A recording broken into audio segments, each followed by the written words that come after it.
राऊत साहेब, काल नागपूरमध्ये मुख्यमंत्री देवेंद्र फडणवीस यांनी झेनझींशी संवाद साधला. त्यांचं असं म्हणणं आहे की महिला बिलाची अंमलबजावणी न करणारे राहुल गांधी आणि त्यांचा पक्ष हा दुटप्पी आहे. खरं म्हणजे हे त्यांनी स्वतःविषयी हा त्यांनी प्रश्न स्वतःला विचारायला पाहिजे की महिला आरक्षण किंवा महिला धोरणाबाबत दुटप्पी कोण, हे हा प्रश्न देवेंद्र फडणवीस यांनी स्वतःला विचारायला पाहिजे. त्यांनी थोडासा अभ्यास करावा लागेल. आता त्यांनी थोडा अभ्यास तुटत चाललेला आहे. त्यांना आता दिल्लीत जायचं आहे परत केंद्रीय मंत्रिमंडळात. त्याच्यामुळे त्यांनी केंद्रामध्ये काय घडलंय काय नाही घडलंय याबाबत त्यांना सजगता दाखवावी लागेल. कोणतंही महिला आरक्षणाच्या बिलाला कोणीही विरोध केलेला नाही. महिला आरक्षणाच्या बाबतीत ढोंग, नौटंकी, खोटारडेपणा कोणी करत असेल तो भारतीय जनता पक्ष, नरेंद्र मोदी, अमित शहा. 2023 साली ह्याच देवेंद्रजी फडणवीस यांनी एक ट्विट केलं होतं आणि महिला आरक्षण बिल संसदेमध्ये मंजूर झाल्याबद्दल नरेंद्र मोदी यांची वाहवा आणि अभिनंदन केलं होतं. ह्याच देवेंद्र फडणवीस यांनी आरक्षणाचं किंवा महिला सक्षमीकरणाचं बिल जे आहे हे 2023ला मंजूर झालेलंच आहे ना. तेच बिल परत आणून तुम्ही कोणाला मूर्ख बनवताय? देवेंद्रजी, नरेंद्र मोदीजी, अमित शहाजी, अमुकजी तमुकजी. बरं का, स्वतः देवेंद्र फडणवीस यांनी असा हातभर लांब ट्विट केलाय. अवतारी पुरुष मोदी यांनी कसं महिलांचा सन्मान केला, महिलांना बळ दिलं, महिलांना आरक्षण दिलं, हे गेल्या 100 वर्षात कसं झालं नाही वगैरे वगैरे. हे स्वतः देवेंद्र फडणवीस यांचं बघा तुम्ही समाज माध्यमात त्यांची भाषणं बघा. त्यानंतर फक्त ढोल ताशे वाजवून नाचायचेच बाकी होते, हे रेकॉर्ड करायचे तेव्हाच बाकी होते. त्यांनी तेव्हाच ढोल ताशे वाजवायला पाहिजे होते, जो काल वाजवले नागपुरात. 2023ला महिला आरक्षण बिल मंजूर झालं आणि आम्ही असं म्हणतो सगळे की त्या बिलाची अंमलबजावणी करा. पण त्या बिलात त्यांनी घुसवलंय आता डिलिमिटेशन बिल. आणि हे संविधान आणि पार्लमेंटरी नियमाच्या विरोधामध्ये. एक बिल दोनदा कसं मंजूर होणार कळतं का? आपण राज्याचे मुख्यमंत्री आहात ना, ते प्रधानमंत्री आहेत ना, अवतारी पुरुष. एक बिल महिला आरक्षण असं 2 वेळा कसं काय मंजूर होणार? जे 2023ला झालेलं आहे. सगळे ओरडून सांगतायत. कानातले बोळे काढा, नजर स्वच्छ करा, चष्म्याचा नंबर काढून घ्या. ENT सर्जन नसतील सरकारी इस्पितळात, एम्समध्ये वगैरे, तर आम्ही पाठवू. वेळ लागले त्यांना. अट्टाच कसला हा मूर्खपणा आहे. खोटं बोलायचं. खोटं का बोलतायत हे ना? काय गरज आहे खोटं बोलण्याची? 2023ला महिला आरक्षण मंजूर झालं. आपण सगळ्यांनी त्याच्यावरती हे केलंय. देवेंद्र फडणवीसांचा हातभर असं ट्विट आहे, हातभर एवढं लांब आहे, एवढं आहे, एवढं ट्विट. आणि त्यांनी मोदींचं जे काय कौतुक केलंय, म्हणजे जो काय त्यांनी शब्द भांडार उधळलं, त्याच्यामध्ये अलंकार उधळलेले आहेत मोदींवर. म्हणजे मोदींसारखी मोदीच, सर्व काही मोदीच, स्त्रीही मोदी, पुरुषही मोदीच. बरं का, सगळ्यांचे तारणहार मोदीच. अशा पद्धतीचं ते ट्विट आहे. हे मोदींशिवाय कोणी करूच शकत नाही वगैरे असं असं. मग आता काय तुम्हाला काय असं काय नवीन काय झालंय का? मेंदूमध्ये बदल तुमच्या अंतर्मनामध्ये काही यंत्रणा नवीन आली आहे का मेंदूला आदेश देणारी?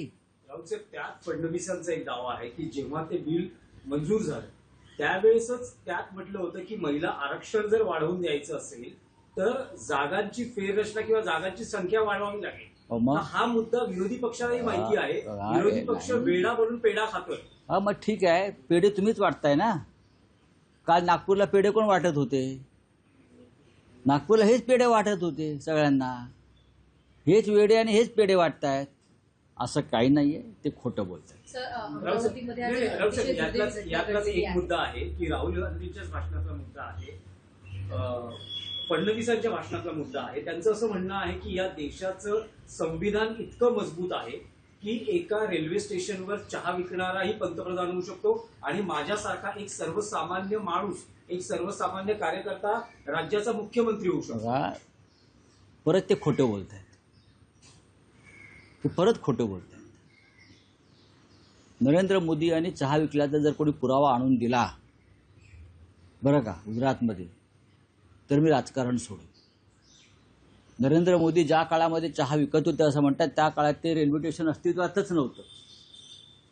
71 सालाच्या आसपास काय तो आहे, तेव्हा ते स्टेशनच अस्तित्वात नव्हतं. मला मी सांगतो ना, मोदी या दंतकथा, मग काय पाण्यात नदीत उडी मारली, मग एक मगर आली, मग त्या मगरीशी मी कुस्ती केली, अशा ते बाललीला त्यांच्या ज्या आहेत त्याच्यामधली ही चहा विकण्याची लीला आहे.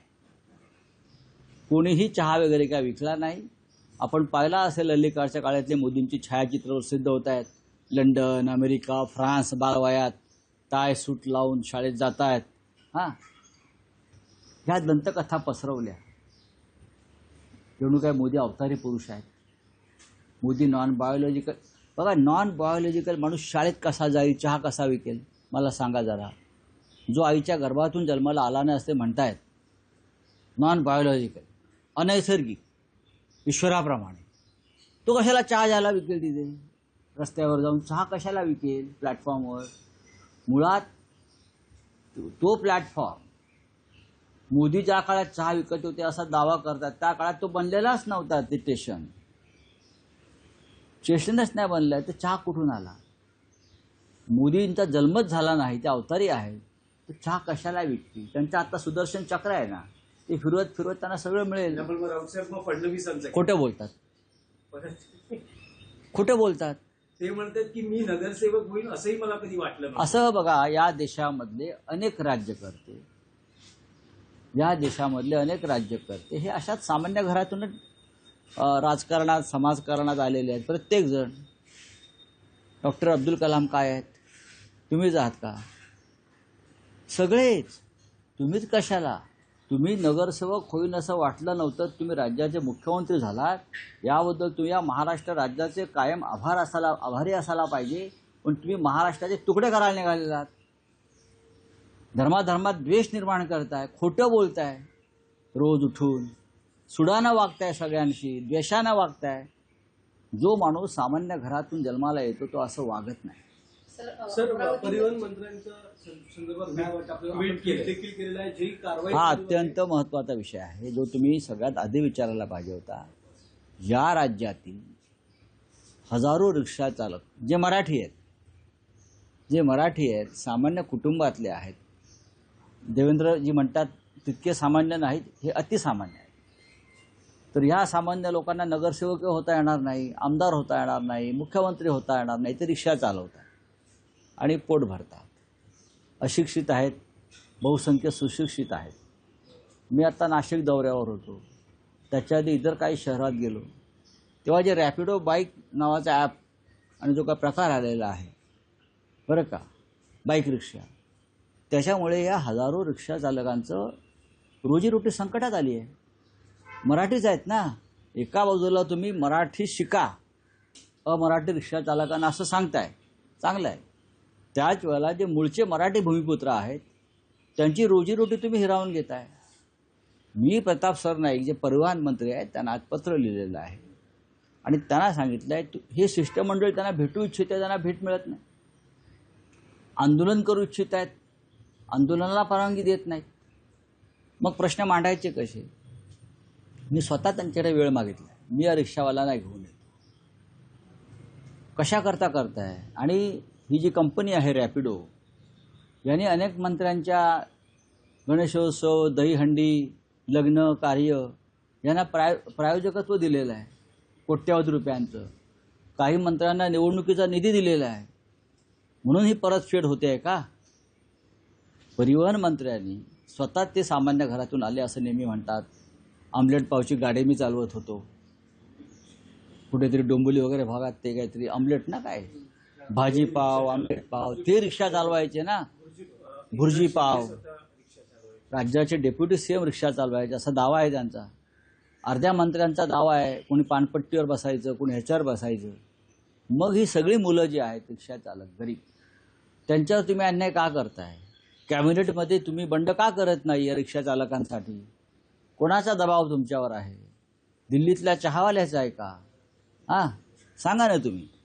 जी भाषाशक्ती केलेली आहे त्याच्यावर अखिलेश यादव यांनी टीका केलेली आहे आणि भाजपातले मुंबईतले मंत्री किंवा नेते हे थंड पडलेत का? ते या भाषेच्या संदर्भात का काही करत नाही? नाही, अखिलेशजींनी असं सांगितलेलं आहे की स्थानिक भाषा यायला पाहिजे. अनेकांनी हे सांगितलं. गिरिराज सिंग आले होते काल, त्यांनी म्हटले की भूमिपुत्रांना, इकडल्या लोकांना व्यवसाय करताना स्थानिक भाषा यायला पाहिजे, पण हा नियम सगळ्यांसाठी सारखा हवा. आता कॉर्पोरेटमध्ये लोक काम करतात, ते कुठे मराठी बोलत आहेत? त्यांच्या कानाखालीच मारायला पाहिजे. मग मुंबईतल्या कॉर्पोरेट क्षेत्रात किती लोकांना मराठी येत आहे? किती लोक इकडला मराठी धर्म पाळतात? हा तो विषय, आणि हा विषय योग्य आहे. इथे राहणाऱ्या प्रत्येकाला मराठी भाषा आलीच पाहिजे. मग तो एखाद्या कॉर्पोरेट कंपनीचा संचालक असेल, डायरेक्टर असेल, हां, काम करणारा असेल, कुणी यायचं बाहेरून आणि मराठी भाषेचा अवमान करायचा. फक्त रिक्षा चालकच कशाला? कायदा आहे ना इथे मराठीचा, तो सर्वांना अंमलात आणावा, असं अखिलेश यादव यांचं म्हणणं आहे. मोठी दुर्घटना घडलेली आहे. अमरावतीच्या रुग्णालयामध्ये आग लागली. 39 जे नवजात बालक होते ते प्रभावित झाले, तर 3 बालकांचा जागीच मृत्यू झाला. हो, मग त्याच्या आता राज्याचे जे मुख्यमंत्री आहेत देवेंद्र फडणवीस, ते हे राहुल गांधीमुळे झालं असं म्हणणार आहेत का? काय की पंडित नेहरूमुळे झालं? तुमचं राज्य हे रसातळाला गेलेलं राज्य आहे. आरोग्य, शिक्षण, रस्ते विभाग, कुठे एकही खातं नीट चालत नाही. मुलं जळली जात आहेत, मारली जात आहेत, खड्ड्यामध्ये लोक पडून मृत्यू होत आहेत, आणि तुम्ही हे राहुल गांधीची स्पर्धा करताय. राहुल गांधीची स्पर्धा तुम्हाला शक्य नाही देवेंद्र. या क्षणी राहुल गांधी खूप पुढे निघून गेले. हे काल जे होते हे स्वयंसेवकांची मुलं होती त्यांच्या. बरं, ते एरवी फुल हाफ पॅन्ट घालतात, त्यांना काल फुल पॅन्ट घालून बसवलं होतं कालच्या त्या ह्याच्यामध्ये. हे त्यांनाही माहिती आहे देवेंद्रजींना. आणि सगळा पेड इव्हेंट होता. काही कोटी रुपये खर्च झाले. हा खर्च कोणी केला? जो ठेकेदार शालेय पोषण आहारामध्ये भ्रष्टाचार करतो, वाटाणावाला, बरं का, वाटाणा शिजत नाही ना 13 शिट्यानंतर, पगारिया नागपूरचा, तो हे खर्च करतो सगळे, म्हणून त्याला कॉन्ट्रॅक्ट्स मिळतात. पगारियाशी सर्वपक्षीय मला माहीत नाही, माझ्याकडे त्याचं उत्तर नाही. कोणी असेल, जर त्याने गुन्हा केलाय तर त्याच्यावर कारवाई व्हायला पाहिजे आणि त्याचं कॉन्ट्रॅक्ट रद्द केलं पाहिजे. हे तुमचे प्रश्न अत्यंत चुकीचे आहेत की सर्वपक्षीय, धर्मपक्षीय. गुन्हा केलाय ना, आता झालाय ना, तुम्ही त्या मुलांची बाजू घेतली पाहिजे. पत्रकारांनी पगाराची काय बाजू घेते? पगार या सगळ्या पक्षाचा आहे म्हणून. माझा आहे का? माझं कोणी नाही, मला माहीत नाही, मी पक्ष बघत नाही. शालेय पोषण आहारामध्ये मुलांना अत्यंत निकृष्ट दर्जाचं अन्न मिळत आहे. तो कोणी असेल, तो ह्या पक्षाचा, तो त्या पक्षाचा, तो सर्व पक्षाचा, मग सर्व पक्ष गुन्हेगार आहेत. त्या मुलांची माफी मागा जाऊन सगळ्या पक्षांनी. आणखी एक प्रश्न आहे की सर्वोच्च न्यायालयाचे न्यायाधीश प्रसन्न वराळे यांनी एक मत व्यक्त केलेलं आहे की कुंभमेळ्याच्या मोठ्या, बघा, न्यायमूर्ती प्रसन्न वराळे 1% म्हणजे 35 ते 38 कोटी रुपये हे जर ग्रामीण भागातल्या शाळांवर खर्च केले, शाळा वाचवण्यासाठी जे आंदोलन सुरू आहे, मराठी शाळा खर्च केले, त्या शाळा वाचतील. अशा प्रकारचं विधान सुप्रीम कोर्टाचे न्यायाधीश न्यायमूर्ती प्रसन्न वराळे यांनी केलं आहे, आणि ते अत्यंत महत्त्वाचं विधान आहे. आम्ही तेच सांगतो. नाशिकच्या कुंभमेळ्यामध्ये 38,000 नाही, आता 45,000 कोटीपर्यंत बजेट गेलं आहे. त्यातले फक्त 10 ते 15,000 कोटीच खर्च होणार आहेत. फार तर बाकीचे सगळे ठेकेदारांच्या माध्यमातून मंत्र्यांच्या, कुंभमेळा मंत्र्यांच्या, चंपतरायच्या खिशात जाणार आहे सगळ्यांच्या. हे मी उदाहरण दिले आहे तुम्हाला. एकाच दिवशी 27 कोटी रुपये मंत्र्यांच्या जावयाच्या खिशात गेले फक्त दलालीमध्ये. या कंपनीला कॉन्ट्रॅक्ट दिलं 76,000ला, तिथून खाली दुसऱ्या कंपनीला तेच कॉन्ट्रॅक्ट दिलं 55,000ला, एकदम खाली आलं 35,000 कोटी.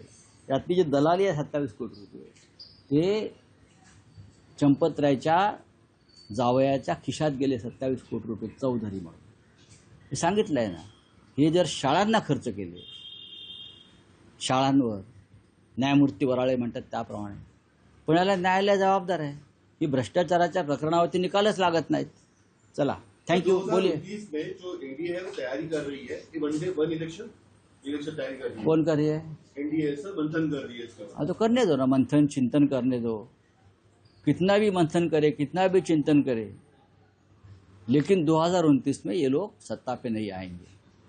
राहुल गांधी बहुत आगे निकल चुके हैं, बहुत आगे. देश के अनडिस्प्यूटेड लीडर बन गए. 2012 में जिस स्थान पर मोदी थे उस स्थान पर आज राहुल गांधी है. सर आपने जो चाइनीज बटाने की बात की थी वो क्या मामला पूरा हुआ था? अरे भाई, महाराष्ट्र के स्कूलों में, गांव में जो मिड डे मील मिलता है उसकी क्वालिटी जाकर देखिए. जो वाटाना रहता है ग्रीन पीस, कुकर की 13 बार सीटी लेने के बाद भी वो पकता नहीं है. और वो कच्चा वाटाना हमको बच्चे खाते हैं. वो चाइनीज वाटाना है, वहाँ से आता है, उसमें प्लास्टिक है, प्लास्टिक का है कुछ. कॉन्ट्रैक्टर कौन है? बीजेपी का आदमी है, पगारिया. कौन एक्शन लेगा उसके ऊपर? वो बीजेपी को पैसा देता है, बीजेपी के सब प्रोग्राम स्पॉन्सर करता है. प्राइम मिनिस्टर ऑफिस ने उसके ऊपर ध्यान देना चाहिए. बड़े बड़े भाषण लाल किले से करते हैं गरीबों के बारे में. वो जैन जी के अब पूरे कार्यक्रम चल रहे हैं. ये बच्चों को देखो जरा. सर अखिलेश कुमार का जो है हिंदी बोलने का आपत्ति है, उसमें क्या बोलते? अखिलेश यादव जी ने ऐसा कुछ नहीं कहा.